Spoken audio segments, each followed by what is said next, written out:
So often we'll be out here or we'll be inside and we'll come outside. Like there'll be white people standing right there at the stoop reading. And it's just like, this is trespassing. And if you opened your front door and saw a black guy standing there right at your front door, you'd be like, ooh, cops. If she were to show my mother that house, she would lose her job. In those days, it was that blatant. I've had agents invoke burning crosses. But that's just the difference in like feeling of ownership. In the United States, home ownership is seen as the most effective way to build generational wealth, with the average homeowner having a household wealth of $231,000, compared to the average renter having a household wealth of just $5,200. But data shows discriminatory policies left many Black Americans out of the economic picture, and the problem is only getting worse. In the second quarter of 2019, Black home ownership hit a 50-year low of 40.6%. In fact, if you look at the 100 U.S. cities with the largest population of Black households today, every single one of them shows a growing divide between Black and white home ownership. It has a lot to do with today's frameworks and a lot of the structural barriers, discriminatory barriers, redlining, issues in communities, and also issues with access to credit in our housing finance systems.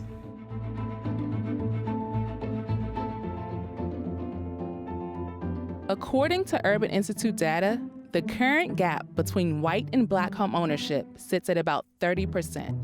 That's larger than the 27 percentage point gap that existed in 1960, before the Fair Housing Act was passed. The Fair Housing Act in 1968 was passed right around the same time as the Civil Rights Act. That really enabled and essentially abolished the ability for real estate property owners and others to discriminate on the basis of race, sex, and a whole host of other critical factors. It was just a little over 50 years ago that was enacted, so this is very recent history. Fair housing policies are so recent that stories of blatant housing discrimination still echo for Black Americans. When my parents went to go purchase their home in Toledo, Ohio, my mom actually wanted to buy a home in a predominantly white suburb called Sylvania, Ohio. The real estate agent explained to my mother that she could not show my mom the home because we were Black. And she explained to my mom that if she were to show my mother that house, that she would lose her job. So she took my mom to a community in Toledo where she said they were moving Black families who are kind of like in our income bracket. Rice was just 6 months old when her family moved into their home in 1963. At the time, they were the only Black family on the block. By the time she started kindergarten in 1968, her neighborhood was predominantly Black. That's how quickly the neighborhood changed because of real estate blockbusting and steering practices. Blockbusting is a now illegal tactic used by real estate agents and developers who convince white homeowners to sell their homes out of fear that racial minorities will move into the neighborhood and lower property values. Steering is the unlawful act of limiting where you show a person a particular home based on race. As our neighborhood was designated as what they called then a changing neighborhood, meaning the real estate community and the lending community understood that Black people would be moving into this area, the lenders began redlining the area. Redlining is a practice that was started in the 1930s by the Homeowners Loan Corporation, where neighborhoods would get color grades based on perceived mortgage security. At the time, neighborhoods were coded as green for type A, blue for type B, yellow for type C, and red for type D. Type A neighborhoods were viewed as financially reliable, while type D neighborhoods were viewed as financially insecure. But here's where it gets ugly. Type D neighborhoods were predominantly populated by Black families, meaning that even if a Black person living in that area was creditworthy, banks would still deny them. So when my dad went to his bank to get a loan, the loan officer actually told him, "Mr. Rice, we're not making loans in that neighborhood." In those days, it was that blatant. traffic. We're not making loans below Upton Street. And so that's why my parents had to go to a subprime lender. Subprime loans became a fixture in redline neighborhoods. And though redlining was outlawed in the 1960s, its impact still has lingering effects on Black people today. Over the last 40 years, property values in redline neighborhoods gained half the value of those in greenline neighborhoods.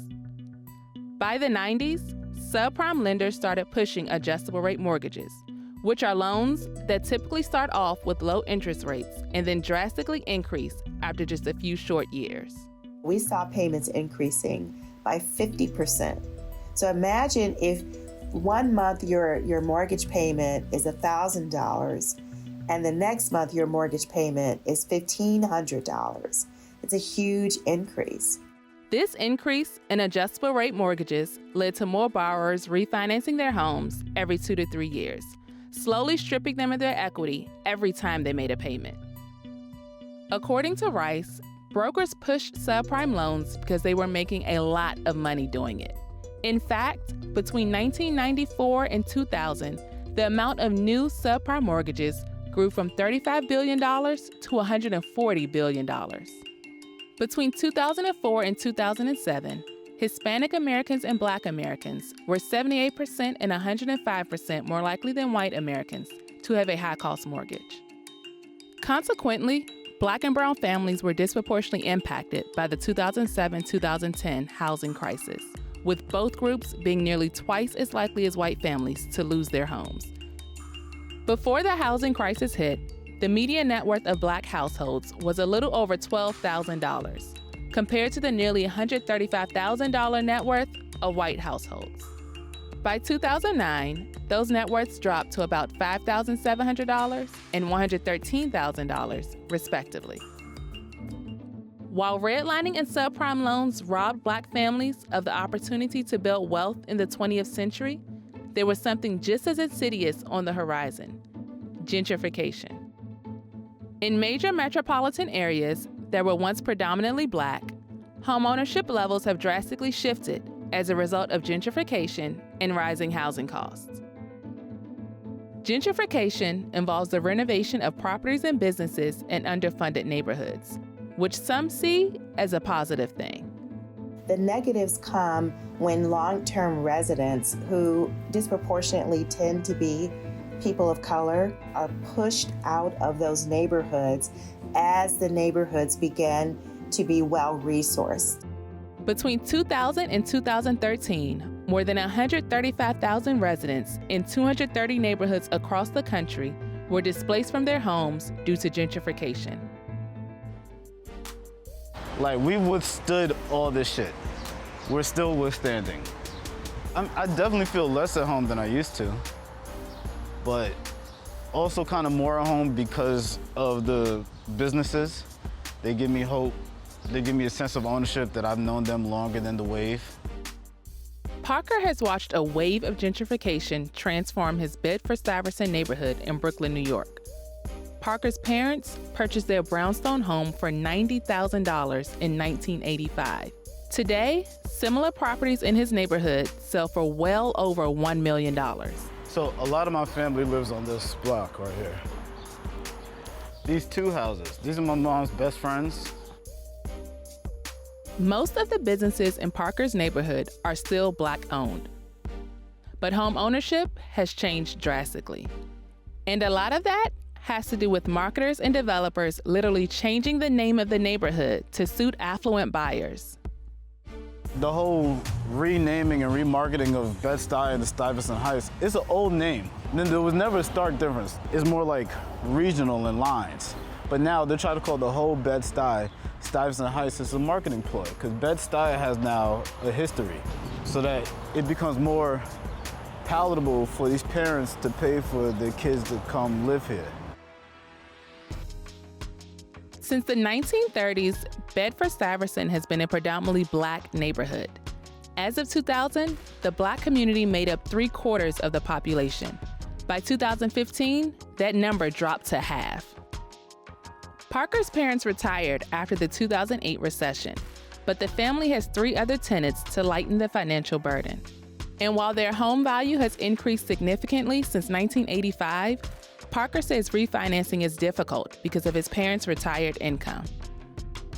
As he's gotten older, Parker understands how important home ownership is for his family's long-term financial stability. If your parents own a home, help them keep the home, okay? Contribute, make an effort, do some work around the house, do anything that will guarantee your, how could I say Legacy? that? Your legacy, yes. Gentrification is taking place in Black and brown neighborhoods across the country, but not all families are as fortunate as Parker's. In Detroit, a third of the city's properties have foreclosed since 2008 due to rising costs and tax inflation. A January 2020 investigation by the Detroit News found that homeowners in the city were collectively overtaxed by at least $600 million following the Great Recession. Homes in the cities were being assessed at a value that was much higher than the market rate. This overtaxation of local properties led to Michigan's Black home ownership rate dropping from over 50% in 2000 to 40% in 2016. In a 2020 report from the Washington Center for Equitable Growth, it was shown that on average, Black and Hispanic residents bear a 10 to 13% higher property tax burden than white residents nationally. According to experts, county assessors have historically overtaxed Black residents as a form of punishment for economic mobility. This practice of overtaxing Black residents has only gotten worse with the surge of gentrification. So what we see, unfortunately, is people are being squeezed out on multiple fronts as gentrification happens. And if cities want to prevent this from happening, they have the power to do that. They can adopt tax lien and tax forgiveness programs to help people stay in their homes as the values are rising. They can adopt homestead programs so that long-term residents who have been living in the communities for a long time are able to stay as the communities become more wealthy, so to speak. Recent studies show that housing discrimination is still prevalent today. A 3-year investigation released by Newsday in 2019 found that real estate agents in Long Island, New York, asked for different financial qualifications from white homebuyers than they did from Black and brown homebuyers. The report also found evidence that many agents still practice steering when showing homes. To stop these acts of discrimination from taking place, government agencies and advocacy groups have conducted paired testing experiments where they send 2 subjects, one white and the other a person of color, to act as potential buyers or renters for a home. I've had agents call me colored. This is in New York. I've had agents invoke burning crosses to dissuade me from buying a home in certain areas. Experiences can vary. For the most part, you do not know, but I have had some experiences where the treatment was so blatant that you just sort of have to maintain your poker face, don't encourage or dissuade them from continuing, and just try to go about acquiring the information. In situations where acts of housing discrimination were as blatant, Carter says he would later find out that an agent told him a property was no longer available when it really was, or that an agent didn't return his call about a property on the market, but returned the call of a white tester inquiring about the same home. Recently, the federal government proposed rollbacks on fair housing policies.